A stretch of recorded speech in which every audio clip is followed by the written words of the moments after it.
हर हर महादेव। श्री शिवाय नमस्तुभ्यम। आप सब भी कमेंट में हर हर महादेव अवश्य लिखिएगा। आइए आज के वीडियो में हम देखेंगे सावन मास का आखिरी प्रदोष का व्रत किस दिन रखा जाएगा। 6 अगस्त को या 7 अगस्त को। पूजा का शुभ मुहूर्त कब से कब तक है, पूजा की विधि क्या है, पूजा कब और कैसे करनी है, प्रदोष का उपाय। आइए सबसे पहले देखते हैं सावन मास का आखिरी प्रदोष व्रत किस दिन रखा जाएगा।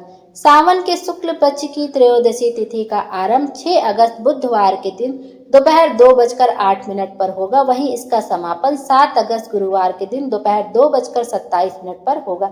ऐसे में सावन के आखिरी प्रदोष का व्रत 6 अगस्त दिन बुधवार को रखा जाएगा। इस बार प्रदोष बुधवार के दिन पड़ रहा है तो इसको बुध प्रदोष कहा जाएगा। जिस वार में जो प्रदोष व्रत पड़ता है उसको उस वार के प्रदोष व्रत के नाम से जानते हैं।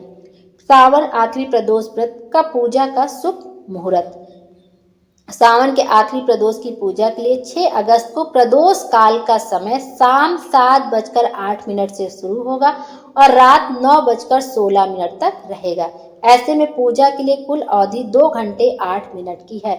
ऐसा माना जाता है कि प्रदोष काल में पूजा करने से भगवान शिव जल्दी प्रसन्न होते हैं। वैसे भी भगवान शंकर की जो भी पूजा पाठ की जाती है वो ज्यादातर प्रदोष काल में ही की जाती है। प्रदोष काल का समय वह होता है जब सूरज अस्त होने के 45 मिनट पहले से लेकर जब सूरज अस्त हो जाता है उसके 45 मिनट बाद तक का समय प्रदोष काल कहलाता है। तो भगवान शंकर की पूजा हमेशा प्रदोष काल में ही करनी चाहिए और प्रदोष काल में ही शुभ मुहूर्त है 7:08 से लेकर रात में 9:16 तक। प्रदोष व्रत का इतना महत्व क्यों होता है? प्रदोष व्रत भगवान शिव को समर्पित है और इस दिन सच्चे मन से शिव जी की पूजा करने से भक्तों की सभी मनोकामनाएं पूर्ण होती हैं। सावन में पड़ने के कारण भगवान शिव जी की विशेष कृपा प्राप्त होती है क्योंकि सावन का महीना भगवान शिव को बहुत अधिक प्रिय है। इस महीने में भगवान शिव के सच्चे दिल से पूजा आराधना करने से हमें जो भी मनोकामनाएं हमारी होती है वो पूर्ण होती हैं और भगवान शिव बहुत जल्दी प्रसन्न होते हैं क्योंकि इसी सावन के महीने में माता पार्वती ने बहुत कठिन तपस्या करके भगवान शिव को प्रसन्न किया था और उनसे मनचाहा वर प्रदान किया था। यह जो बुध प्रदोष होता है यह उत्तम स्वास्थ्य और दीर्घायु प्रदान करता है। भगवान शिव की कृपा से बीमारियां दूर होती हैं। बुध प्रदोष व्रत होने के कारण यह बुध ग्रह से संबंधित दोषों को शांत करने में भी सहायक होता है। जिनकी कुंडली में बुध ग्रह कमजोर या अशुभ है उन्हें यह प्रदोष का व्रत जरूर करना चाहिए। इस व्रत को करने से घर में सुख समृद्धि आती है और धन धान्य की वृद्धि होती है। आर्थिक परेशानियों से छुटकारा मिलता है। व्यापार व नौकरी में उन्नति के मार्ग खुलते हैं। आइए अब देखते हैं प्रदोष के दिन कौन सा उपाय कर सकते हैं। प्रदोष के दिन सबसे पहले तो पंडित जी बताते हैं कि हमेशा अपने घर के मुख्य द्वार पे एक देसी घी का दीपक जरूर से जरूर प्रज्वलित करना चाहिए। अपने घर के मुख्य द्वार के मतलब अपने जिधर से आप घर से निकलते हैं उसके दाहिने हाथ पे आपको हमेशा एक देसी घी का दीपक जरूर प्रज्वलित करना चाहिए कि प्रदोष के दिन भगवान शंकर नंदी पर सवार होकर माता पार्वती को साथ लेकर भ्रमण करने के लिए निकलते हैं और जिसके घर के दरवाजे पर दीपक जलता रहता है भगवान शंकर और माता पार्वती चाहे एक क्षण के लिए ही क्यों न रुके भगवान शंकर माता पार्वती के साथ उस घर में एक क्षण के लिए रुकते जरूर है। तो हम सबको ही प्रदोष के दिन एक दीपक घर के मुख्य द्वार पे जरूर से जरूर प्रज्वलित करना चाहिए और एक दीपक हमें शिवालय में जाके प्रज्वलित करना चाहिए और एक दीपक आप चाहें तो बेलपत्र के वृक्ष के नीचे भी प्रज्वलित कर सकते हैं।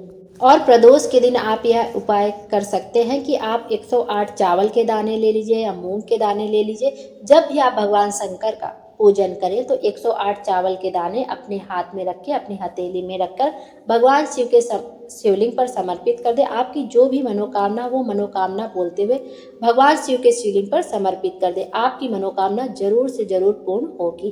पंडित जी कहते हैं कि सावन के महीने में 108 हम कुछ भी भगवान शिव को समर्पित करते हैं तो हमें लाखों करोड़ों गुना होकर वापस मिलता है। तो सावन बीतने से पहले हम सबको 108 चीज़ें जरूर कुछ ना कुछ भगवान शिव को समर्पित करनी चाहिए। आप 108 कमलगट्टा, 108 फूल, 108 अक्षत के दाने कुछ भी समर्पित कर सकते हैं, बस 108 होना चाहिए। आइए अब देखते हैं प्रदोष व्रत की पूजा विधि क्या है। वैसे तो प्रदोष व्रत आप मंदिर जाके भी कर सकते हैं। मंदिर भगवान शिवलिंग की पूजा अर्चना करके वहाँ पूजन कर सकते हैं। घर में कोई शिवलिंग हो छोटा सा तो आप उसको रख के पूजन कर सकते। और सबसे अच्छा पूजन ये होता है कि आप पार्थिव शिवलिंग बनाकर भगवान शंकर का प्रदोष काल में पूजन करें। पार्थिव शिवलिंग बनाने के लिए आप अपने घर के गमले से थोड़ी सी मिट्टी ले लीजिए या कहीं वृक्ष की साफ मिट्टी ले लीजिए, उसको जल का छींटा दे दीजिए, शुद्ध जल का छींटा दीजिए। गंगा जल से छींटा दे तो बहुत अच्छी बात है, किसी भी पवित्र नदी के जल से उसको छींटा दे दीजिए। और सबसे पहले जब भी आप बनाएं पार्थिव शिवलिंग तो पिंडी बनाएं। सबसे पहले पिंडी बनती है, फिर जलाधारी बनती है। तो कोई पात्र ले ले, थाली ले ले, प्लेट ले ले, उसके ऊपर बेलपत्र रखें और बेलपत्र के चिकने वाले भाग पे हमेशा पार्थिव शिवलिंग रखा जाता है और बेलपत्र की डंडी का मुख उत्तर की ओर होना चाहिए। और जब आप पार्थिव शिवलिंग बनाए तो पहले पिंडी बनाकर रख ले, फिर जलाधारी बनाए और फिर वो पिंडी जलाधारी पर लगाए। और उसके बाद आपको क्या करना है कि जो आपका जलाधारी का मुख होगा वो भी उत्तर दिशा का ओर होगा और बेलपत्र की डंडी का मुख भी उत्तर दिशा की ओर होगा। इस तरह से आपने पार्थिव शिवलिंग बना लिया। प्रदोष काल में आप वो बैठ जाए, जिधर भी आपको पूर्व दिशा की ओर मुख करके बैठना है पूर्व दिशा की ओर बैठ जाए, उत्तर दिशा की ओर मुख। आप प्रदोष भगवान शिव की पूजा के लिए आप किधर भी मुख करके बैठ सकते हैं। और सबसे अच्छा तो ये होता है कि आप उत्तर की ओर मुख, दक्षिण की ओर बैठे और उत्तर की ओर मुख करें और जलाधारी का मुख उत्तर की ओर हमेशा रहना चाहिए। पार्थिव शिवलिंग के जलाधारी का मुख उत्तर की ओर होना चाहिए। इस तरह से बैठे। आप बैठ किधर भी सकते हैं, लेकिन सबसे अच्छा जो भगवान शिव का पूजन करने का होता है ये होता है कि दक्षिण दिशा की ओर बैठे और उत्तर की ओर आपका मुख हो। इस तरह से बैठ जाइए। आप कोई ले लीजिए, लकड़ी का पाटा ले लीजिए, उसके ऊपर कोई भी साफ कपड़ा बिछा लीजिए, स्वच्छ कपड़ा बिछा लीजिए, लाल, पीला, सफ़ेद, नीला जो मिले आप वो बिछा लीजिए। और उसके ऊपर वो जिसमें थाली में आपने पार्थिव शिवलिंग बनाया वो रख लीजिए। उसके बाद भगवान शिव का पंचामृत से अभिषेक कर दीजिए। दूध, दही, घी, शक्कर ये सब से आप अभिषेक कर दीजिए। पंचामृत बना के भी आप अभिषेक कर सकते हैं या फिर अलग अलग से, जैसे दूध से अभिषेक किया, फिर जल चढ़ाया, जल से स्वच्छ किया, फिर दही चढ़ाई, फिर जल से स्वच्छ किया, फिर घी हो गया, फिर शक्कर हो गया, फिर इस तरह से शहद हो गया। इस तरह से पांचों चीज़ से आपने अभिषेक कर लिया। उसके बाद एक लोटा शुद्ध जल समर्पित कर दीजिए। और उसके बाद आपके पास जो भी चीज़ है, चावल के दाने समर्पित कर दीजिए, धतूरा समर्पित कर दीजिए, आक का फूल समर्पित कर दीजिए, मदार का फूल समर्पित कर दीजिए, पीला कनेर का फूल, सफ़ेद फूल, बेलपत्र, समी पत्र जो आपको मिल जाए, भांग, धतूरा, भस्म जो मिल जाए सब समर्पित करिए। आप उनको फिर उसके बाद जो क्या बोलते हैं मौसमी फल है वो समर्पित कर दीजिए, धूप बत्ती दिखा दीजिए, आरती कर लीजिए। और जिस दिन का प्रदोष है प्रदोष व्रत की कथा का श्रवण कर लीजिए। उसके बाद आरती करिए, आपकी पूजा पूर्ण हो जाएगी। उसके बाद जब दीपक ठंडा हो जाए, जो आपने आरती करके रखा है, जो दीपक आपने प्रज्वलित, जब वो ठंडा हो जाए तो आप उसके बाद उसका विसर्जन कर दीजिए पार्थिव शिवलिंग का। यदि आपने पार्थिव शिवलिंग बनाकर पूजन किया है तो किसी पात्र में जल ले लीजिए, उसमें थोड़ा सा फूल वगैरह डाल लीजिए और फिर पार्थिव शिवलिंग को उसमें अपनी ओर, जो जलाधारी है अपनी ओर देखते हुए आपकी तरफ, जब आप पार्थिव शिवलिंग का विसर्जन करें तो जलाधारी का मुख आपकी ओर होना चाहिए। ऐसा दिखते हुए आपको पार्थिव शिवलिंग का जल में विसर्जन कर देना है। और फिर आप जब वो मिट्टी गल जाए अच्छे से तो आप किसी वृक्ष में डाल दीजिए। जिस वृक्ष से आपने निकाला उसमें भी डाल दे सकते हैं या जिस भी वृक्ष में आपको डालना है डाल दीजिए। इस तरह से प्रदोष के दिन पूजा अर्चना की जाती है भगवान शंकर की। और चाहे तो आप पार्थिव शिवलिंग की जगह जो आपके घर में छोटा सा शिवलिंग हो आप उसको भी इसी तरह रख के विधि विधान से पूजन कर सकते हैं, या आप मंदिर जाके भी पूजन कर सकते हैं, या भगवान शिव की कोई प्रतिमा रख के माता पार्वती के साथ आप उनका पूजन कर सकते हैं।